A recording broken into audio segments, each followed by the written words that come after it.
Before Take That, Westlife and Boyzone, there was the original boy band. Let the reason be love.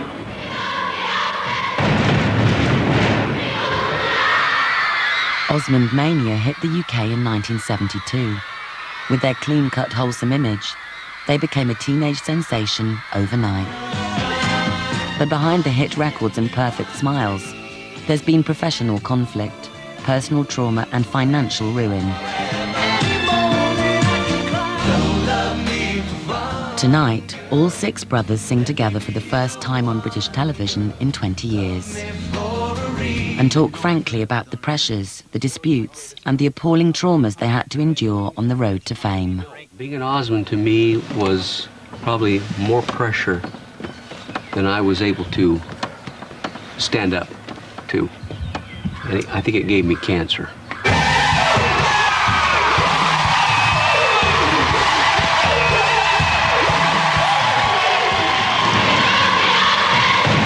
This is the story of being the Osmonds.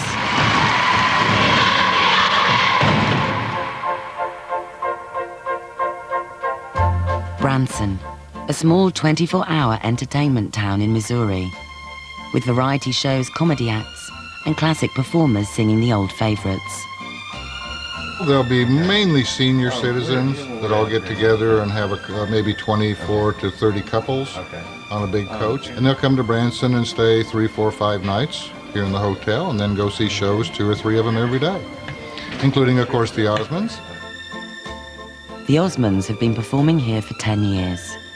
3 brothers do the 9:30 morning show in a theatre owned by Andy Williams. I want you to raise your hand if you're over 50. How many of you are over 60? That's the same bunch. Ladies and gentlemen, the Osmonds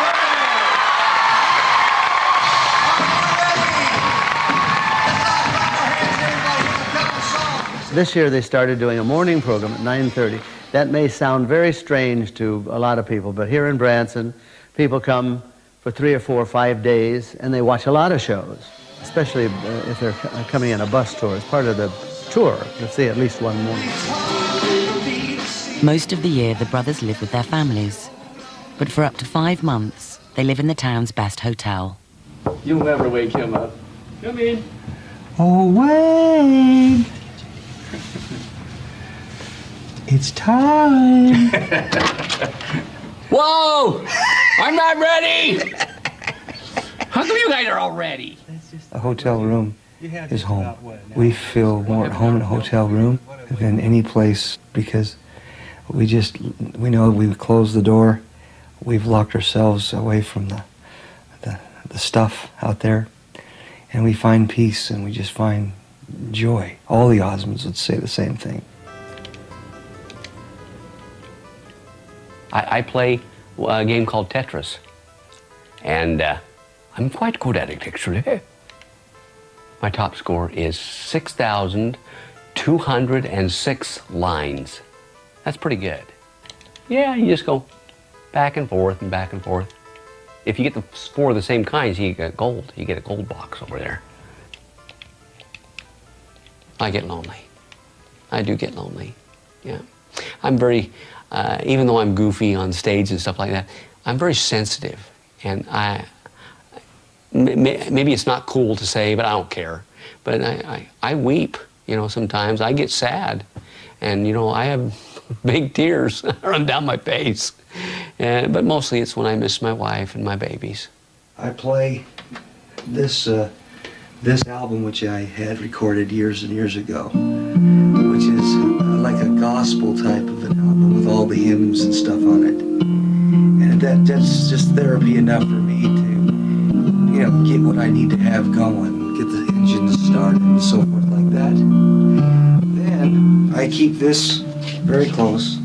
That's written more songs and hit records, and I'll sing a song, da-dee-dee. So as I'm lying in a tub, the shower going, I'll hear a music idea, I'll record it, or a thought, and I'll record it. And And I'll just keep doing that for who knows how long. Sometimes I won't do it at all because I'll fall asleep again. Here's my tools. Whenever I go, I just buy a few extra tools, you know, things that these are for welding, and sometimes I'll get some new tools. A little bit here, I collect tools. Oh, I just got me another tool. You got to see this one. Yeah, you got to see this tool. I just bought this. This is it's a hand planer, and there's a couple of doors in our house that I've got to fix, and rather than going out and renting a tool, I like to buy them, you know, and have them for when you need them. And this is a planer, you know, you just plane off the doors with. They're just a little bit big, and a couple of them don't fit quite right, so it makes the door fit better. While the brothers make a living in Branson, Donnie is living the life of a star in LA. Thank you, everybody. Welcome to Pyramid. It's going to be an exciting day today. We have some fantastic contestants. On America's daily game show, contestants can win $25,000. I can't believe it! Today, he's on his way to a photo session for the show. Oh, wait, there's my sign. You got to get a picture of that. There I am. Right? There I am, right there. Did you get it? Pyramid! You're looking into lands. James will guide you, but to make sure that your head is always turned off to one side, looking down into lens. Just a... Shut up! Just a little tilt this way. There you go. That's it. That's great. That's great. Little love in the eyes for America. Excellent. That's a Polaroid. Hold it there. I had been molded by so many people saying, okay, this is what we want you to be. You know, they want me to be a game show host. I'll do it. They want me to do an album. I'll do it. You almost have to be careful not to become a puppet to everybody. 1, 2, and 3. Hey, that was pretty good. Life was very different in 1972, Osmond Mania. Screaming fans, huge audiences, the brothers getting mobbed. There were a lot of ladies that wanted just to grab you and squeeze you and kiss you and all these things, and I didn't understand it. I obviously I was a teenager and everything was moving and shaking inside me too, but I didn't understand it. I didn't understand why me or why any of us, you know. The roar, the screaming was so unbearable that we had to get our instruments above the screaming, and they said that in Earl's Court that we were louder than Led Zeppelin. There's a message goes down in the air, crazy horses riding everywhere. The manager comes up to me, he says, "Run, get off the stage," you know. I'm looking out there. The audience is like Poseidon Adventure. They're coming right up on us. And we ran all right. We jumped in the limousine. They slammed it, broke my guitar in half, and the girls piled on top of the car. Okay, you ready? The adulation these days in Branson is a little more low-key. It's not the mania anymore, you know, it's not the craziness anymore, but what's neat is to go and talk to the fans, and, you know, these are people that have been with us for 35, 40 years. I mean, amazing. And they live happy family lives. It's just that they get away to remember. Thank you for calling the Grand Oaks Hotel. This is Mike. How can I help you? Just one moment, please. Good evening, sir. But some fans are still obsessed with the Osmonds and have been trying to telephone Merrill's hotel room. How can we help you? The block on the phone. Okay. Is it still there? Let me look real quick. 425, ain't it? Yeah. Yes, sir. Still on and good. Everything's just like it was. I got a couple of calls. Okay. Can people actually call from room to room? Yes, sir. Okay. The internal calls go straight through internal. So that can't be stopped. That can't be stopped. I still have 5 or 6 death threats on record with the Bureau. People who, whether they're deranged fans or they or boys or husbands who are fed up of having their wife fantasize over you or something. I mean, I could tell you some stories about that. And Donnie's got it worse, obviously, but I've got about 4 or 5. So, but you can't worry about it. What are you going to do? They caught a guy once a block away from our house that had a shotgun and a grenade that was coming after me. So, well, it's real stuff. There, now this is Brenda. Brenda is like my second mom. And I'm Brenda? just a big sister. I'm only going to be 57. Oh, bless you. We have several people that came to see us in motor coaches. Yes, we do. Yay! Well, thank you all for being here with us. Hey, is there anybody celebrating a big day, you know, like a birthday or The anniversary? Jukebox Theatre in Branson is owned by the youngest Osmond, Jimmy, who's produced shows here for 11 years. The variety show he hosts runs twice a day. Now sing us a little song. No, one, two. Let's hear it for Betty. It's her birthday, everybody. Happy birthday, Betty. Thanks for being here. And in Branson, we get more of the bus motor coach tours, where they're more predominantly older people, and they expect a lot of variety. It's electrifying. And so what I've tried to do is put together songs that they all can relate to from the 60s to the present day, and include magic, comedy, and just produce a very fast-paced variety show. Say, yeah, baby. Yeah, baby. The foyer of Jimmy's theatre is a shrine to Osmond memorabilia, not only for the fans, but for the brothers, who come here to remind themselves of what they once were. In 1969, that was our first gold record. And then it went from 19, let's see, was it? I had the first gold record, thank you very much. It's true. You had the first 4 gold records. 1, 2, 3, 4, 5, 6, 7, 8.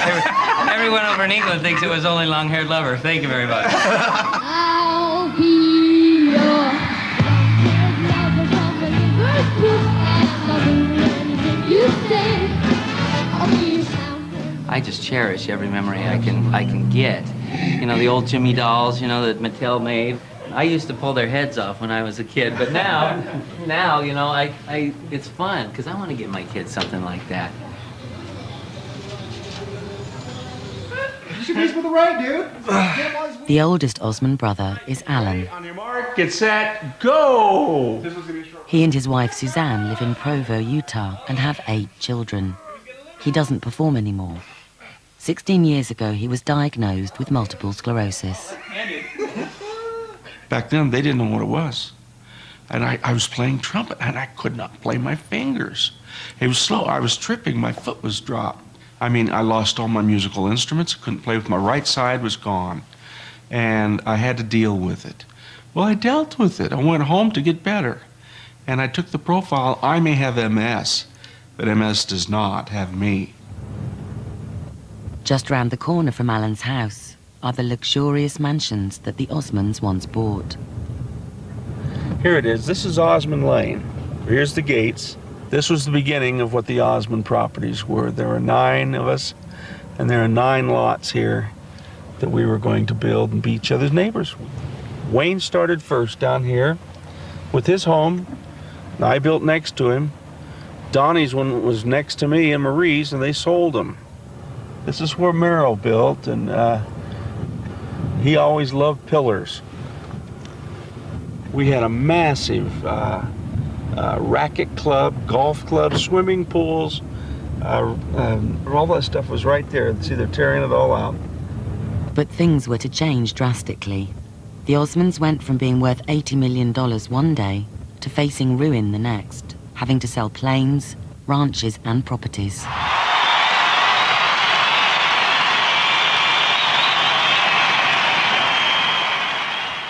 We're the Osmond Brothers Boys Quartet, and we're all tuned up to go. So drive back, enjoy yourselves,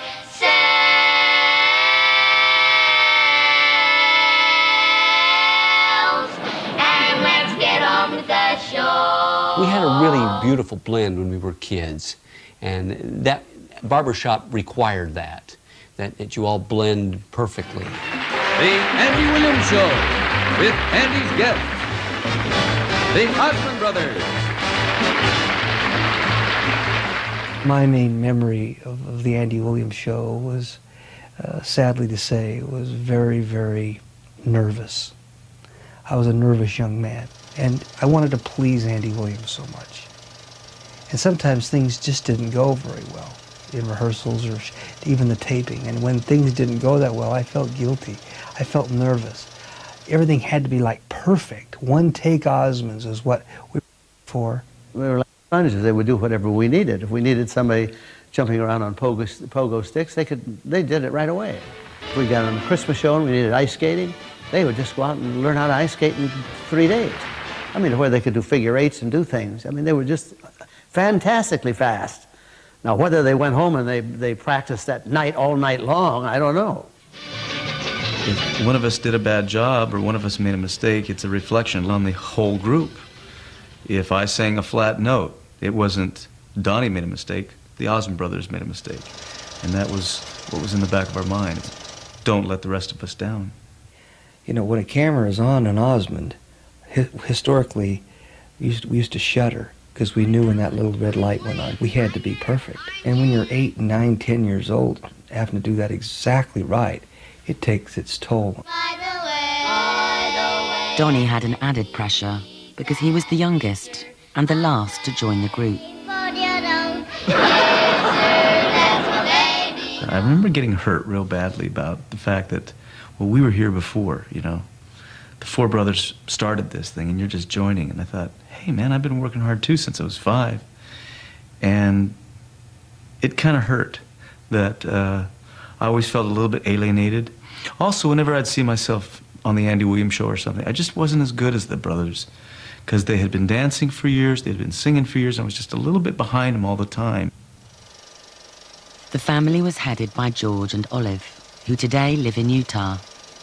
While both parents were influential, it was their father who was the main driving force, pushing them forward to be perfect. I mean, we were like a machine. It was a structured environment.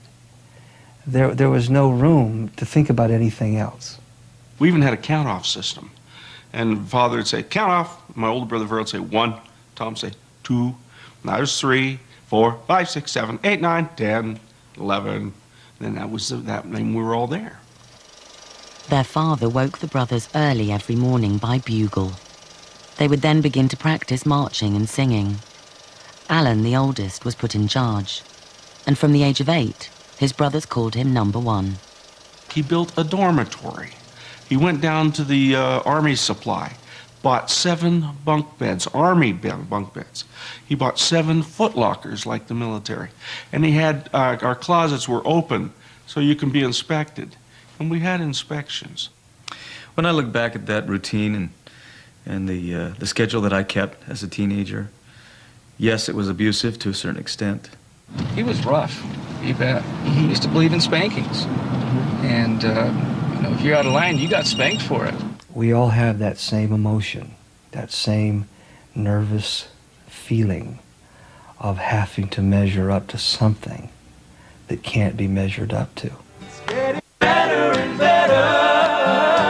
With Alan's sons, history's repeating itself. Make it forever. We're staying together. One night, guess what? They're watching our videos, the Osmond brothers singing. And I noticed they're not just singing the melody. They were picking the parts out. And I said, Suzanne, oh no, here goes again. We're the Osmond Brothers Boys Quartet, and we're all tuned up. I had a little music room in the basement and played instruments and everything. They got up an hour earlier than their friends did. They'd go down in that basement and we would march to learn rhythms. We would dance. I put mirrors on the wall so they could see what they looked like. And before you know it, they were really good.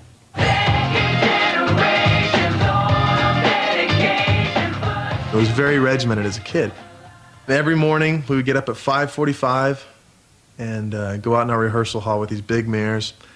And my dad would hire choreographers, and he would teach us our harmony parts and teach us basically, I think, the same routines that he did as a kid, because that's what he knew. Not everyone in the Osmond family had to succumb to the pressures of performing.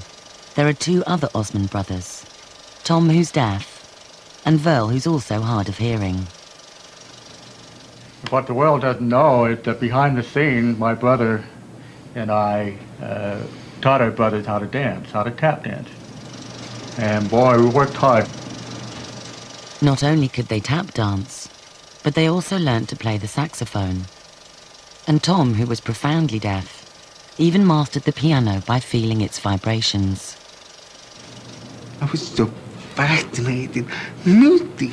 Oh, I love music. I enjoyed every minute of it when I was 5 years old. You know what's interesting about this is my brother Tom went to the deaf school, and the teachers there would say, Tom, why are you learning to play the piano? Why are you playing the saxophone? That's silly. You're deaf. Well, that so upset Mother that she really put the effort to teach Tom, and Tom has proven that even a deaf person could learn to play a musical instrument. He loves music. Although they could play instruments at home, Tom and Virl were never a part of their famous brothers group and could never enjoy the excitement that went with it. We were obviously frustrated because, hey, we can dance, but we can't sing. And there was a little bit of element. But as we look back, I think both Tom and me both would agree that we were glad that we did not go in entertaining.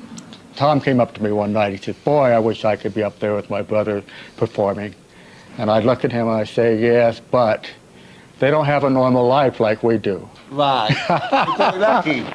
The whole family were brought up as Latter-day Saints or Mormons.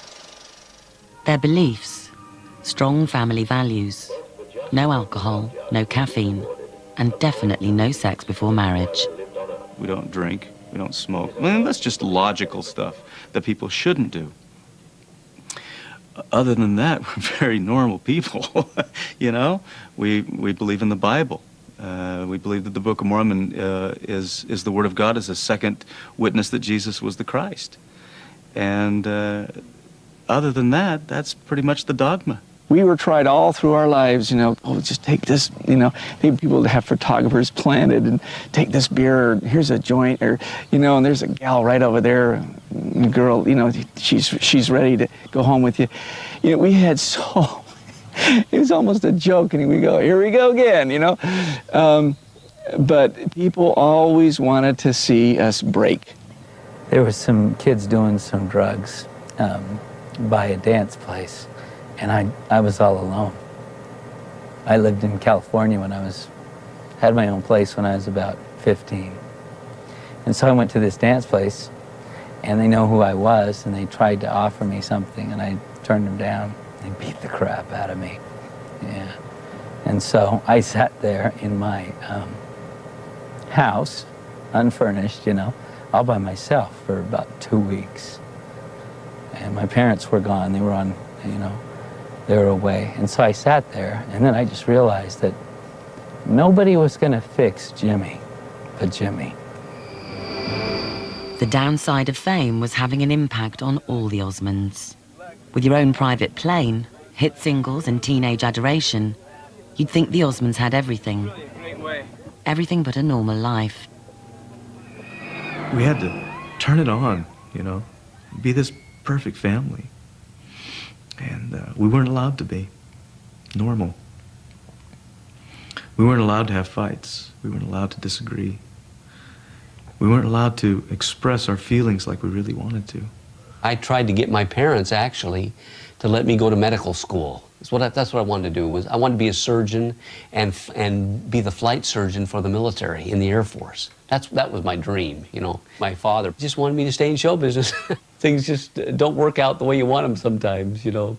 It's almost an unwritten, unspoken law in our family that just get the show done. Do your job and don't complain. From a teenager through to his 20s, Merrill had an eating disorder, bulimia. Everybody said I was always fat and chubby, and that always took a real hit on my ego. Because I never thought I was good looking, ever. In fact, today, I still struggle with that. When someone says, oh, you are one good looking guy, I have to sit there and say, you've got to be kidding me. It's a mental thing I have. That I could do without you. But when he was 18, it was the pressure of the Osmond schedule that really got to him. He decided that suicide was the answer. I just felt like the day had come for me to depart. I was reflecting over all the people I saw were having fun down the street, and picnics and their motorcycle ridings. And I sat there and I thought about all this stuff, and I didn't have any of it. I thought, well, I'd be a lot happier if I just did myself in. And that's when I looked and saw the knife. And I really was. I was going to slash my throat. And all of a sudden I remember this wind coming up, and the sun came pouring through the clouds, and I just started to feel something differently, and I knew it was divine. And then I realized where I was. The clouds started disappearing, and I put that knife down and I left. But oh, I can see how easy it would be to want to kill yourself. I can see it. Coming up, how the Osmonds lost $80 million overnight. I was devastated, no question about it, because I am not as resilient financially as some of my brothers. I saw them on the phone 24/7, crying, wondering, questioning, how could this possibly happen?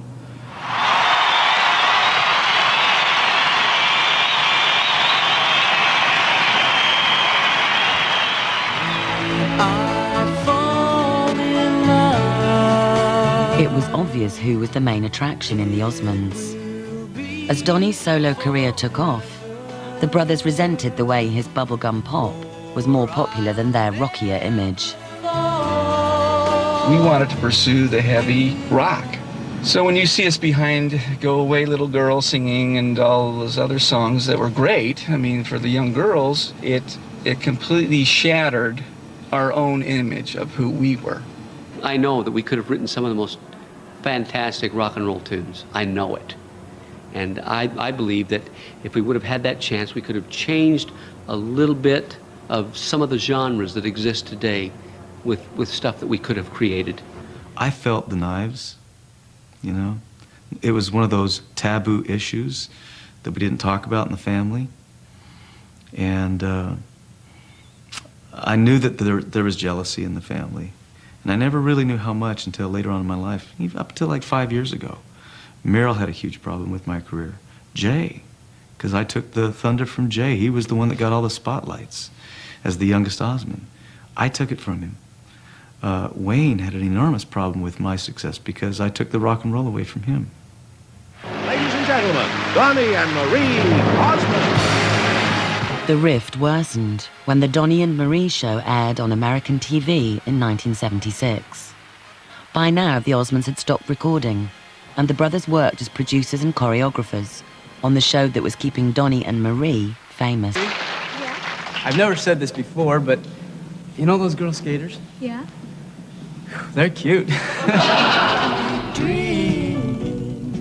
We felt at one time that, you know, we had sacrificed our own career for Donnie's and Marie's career. And that created some challenges too, you know. Wayne wanted out of that completely. So to this day, Wayne was not happy during those years with the career.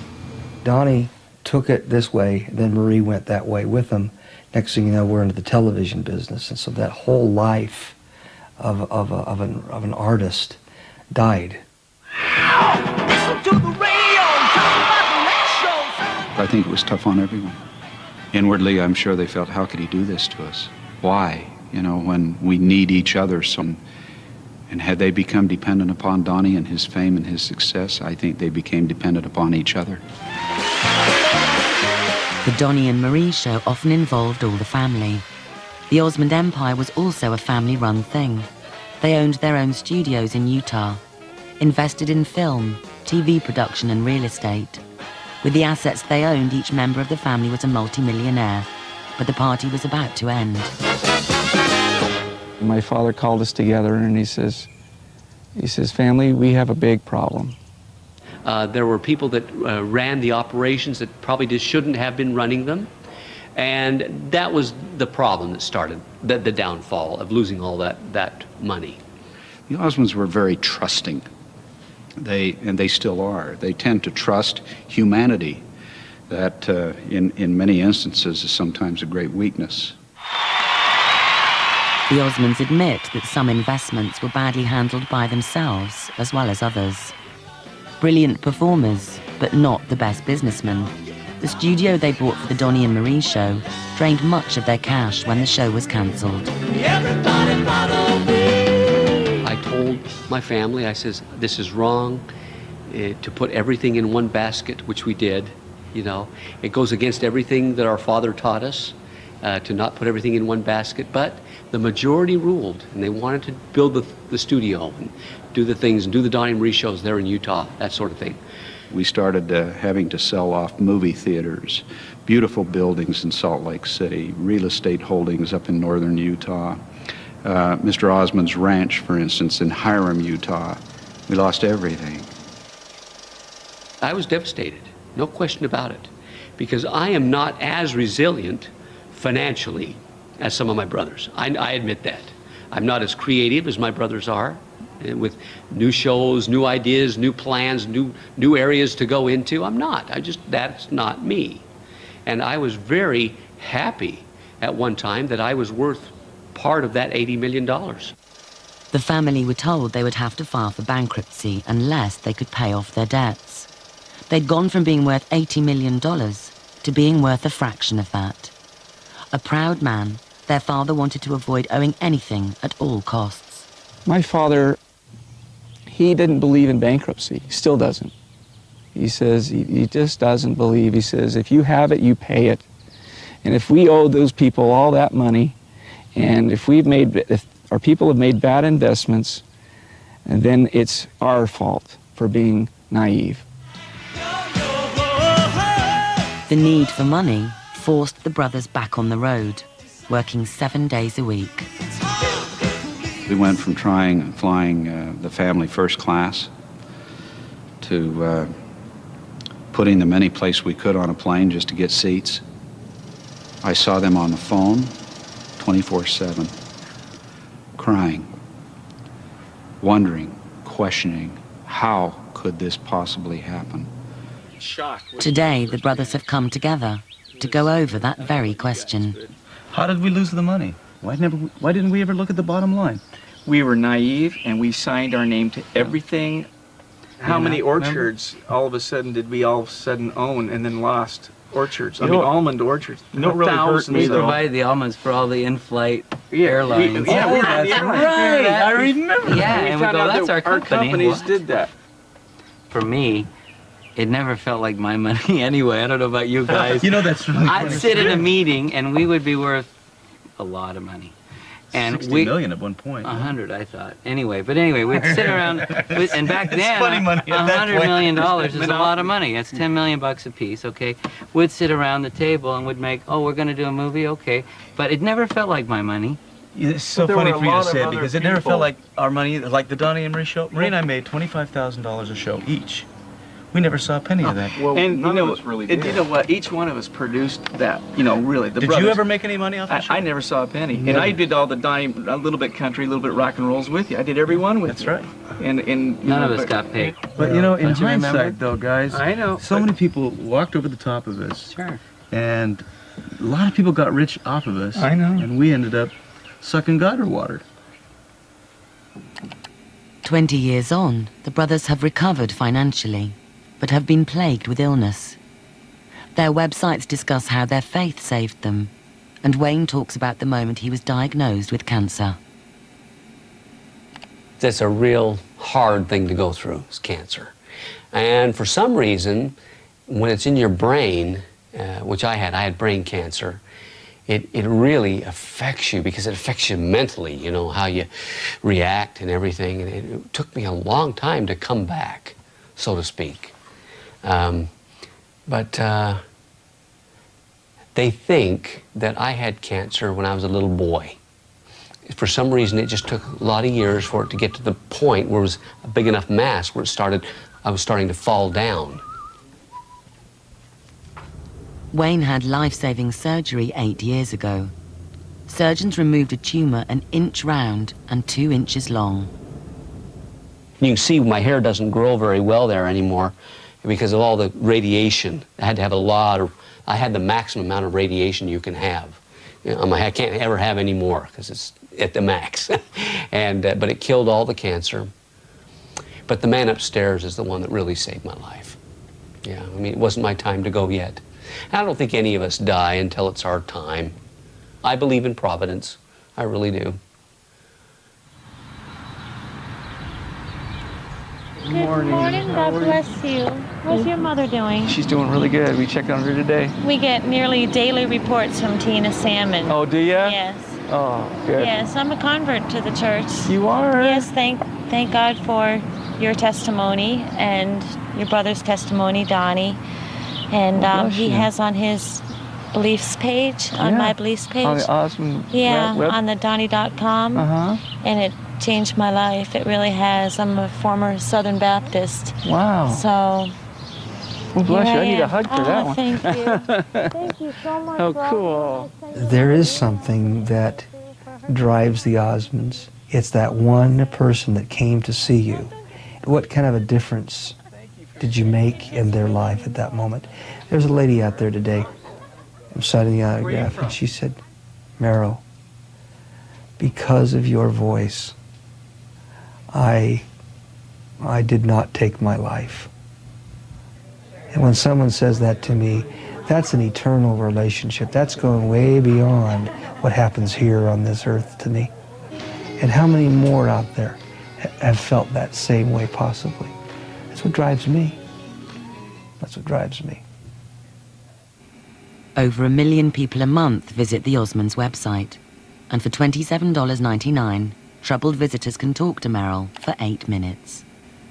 90% of the calls are all based on, I want to take my life, Merrill. And the only thing that keeps them from doing it is when they've read my story and they wanted to hear my mind. If I can help give advice to them that might help them get past their stuff, I'll do that every time. I love it. I should have been a shrink. Coming up, fans go wild when all 6 brothers reunite for a once-in-a-lifetime performance. You inspire me. And don't love me for fun. Left, right, left. Let me be the one, girl. Don't love me for fun, girl. Let me be the one, girl.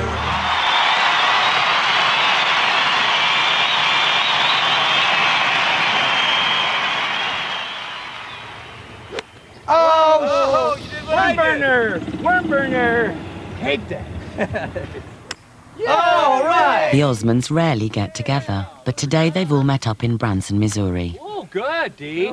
I went in somebody's yard. We didn't do very much when we were on the road. We didn't do a lot of golfing or do a lot of fun stuff. We didn't have the time. Yeah. But, you know, we could have made some time. That's the only sad part. When we go into a you know. town, what's the first thing we do? Unpack our suitcase. Well, I mean, you check in the hotel, but then you go where? Sound check. Sound check. Yeah. And we're there till showtime. Here, Dee.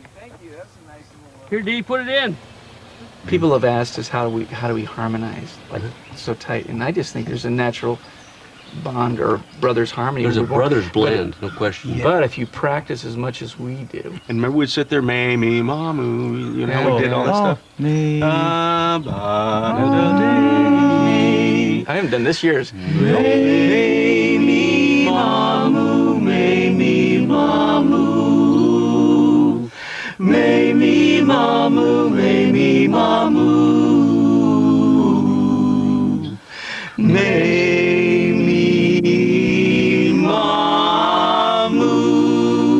I can't believe we did that. You know how long it's been Years. since You know we've done what that? does? It makes you listen. Yeah, that's true. You were a taskmaster. Oh, you man. drove me nuts, and you know it. You were the youngest, and you were always out of line. Hey, I was 6 years old. 6 years Give old. me a break. What is a 6-year-old supposed to do? Yeah. What was my job?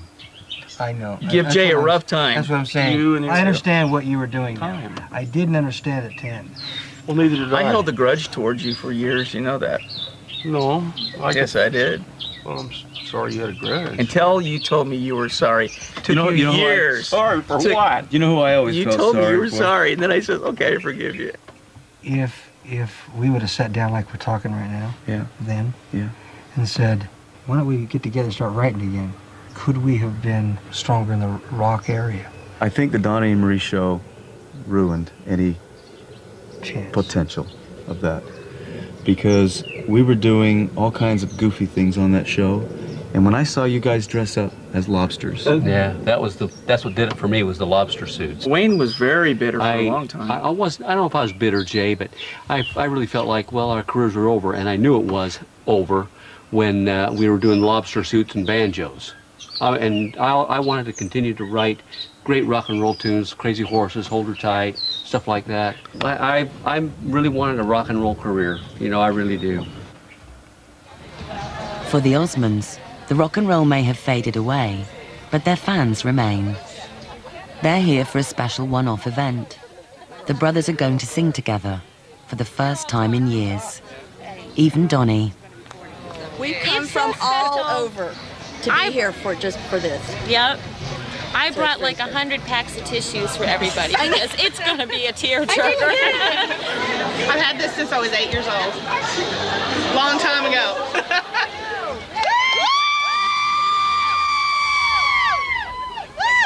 It's not quite like the mania of 1972, but the Osmonds can still turn women's legs to jelly. Hi, Donnie. Hi there. What's up? Donnie, please. You inspire me. There are several women out there that I've seen ever since I was about 13 years old. Yeah. Every single one of them we know on a first name basis. Yeah, that's just amazing, you know. There's like 4 girls, you know, that always fly in to see us, no matter where the concerts are, all over the world. I don't know how they can afford to do it. We take them to dinner sometimes, you know. I think it's good. You break down that wall. Oh, it is. While we're young. There you go. Thank you. I gotta get out of here. Wait. She's never met him. Wait. We've never met? No. Where are you from? Donnie. Richmond, Missouri. Richmond, Missouri. Yes. All right. Wait. Give him a big hug. She is, believe me, she's holding tight. Oh, and I need a hug. I gotta go in pretty soon. Okay. I gotta get ready for the show. All right. You can just stay here, Donnie. We'll pay you to stay here. All right, you go do my part, and I'll stay Thank you, Donnie. She's been in love with him since, what, 1970? 1970. It's the first time she's ever got that close. And what was wonderful. He smells good, everything. On Love Me For a Reason, Alan's going to be sitting on a stool. You're right next to me, and you're just going to be, you can join the brothers with on the Don't Love Me For Fun. What do you do? Don't love me for fun. Left, right, left. Okay. Don't love me for fun, girl. Let me be the right hand. Right girl. hand, okay. Love me, you know the old move here. Let the reason Like be riding a love. bicycle. And don't love me for fun. Left, right, left. And make me the one, girl. Love me for a reason. Let the reason be love. Jay, Merrill and Wayne open the show. The 3 other brothers will come on one by one. After this many years, we can look at each other in the eyes and know what we're going to do. But you know, you always have butterflies. The moment you lose those butterflies, and that's when you should get out of show business, because you lose the excitement for it. How about the Bee Gees? Nobody gets too much heaven over. It's as high as a mountain and harder to climb. Nobody gets too much heaven over. It's much harder to come by. I'm waiting in line. Yeah. Wait a minute! Hold on!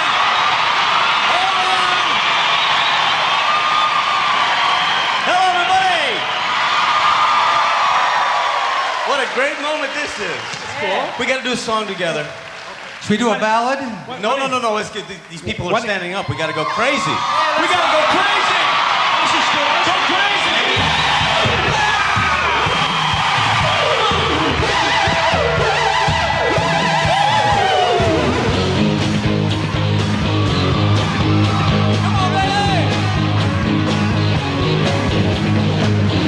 There's a message floating in the air. Come from crazy horses riding everywhere.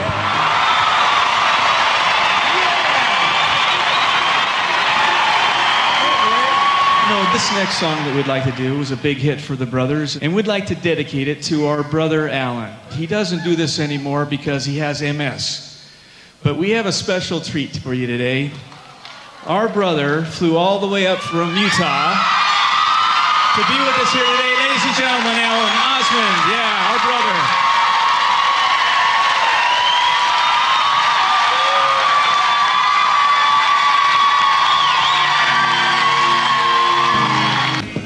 Probably more pressure than I was able to stand up to. And I think it gave me cancer. It was an awful lot of pressure, but we all served each other. And I think the greatest blessings come to a person when they serve others.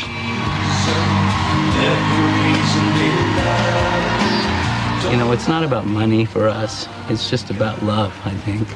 It's about knowing your brother loves you. It's about working together and seeing you. The cane kills me. You know, I watched you from the side, and it hurt.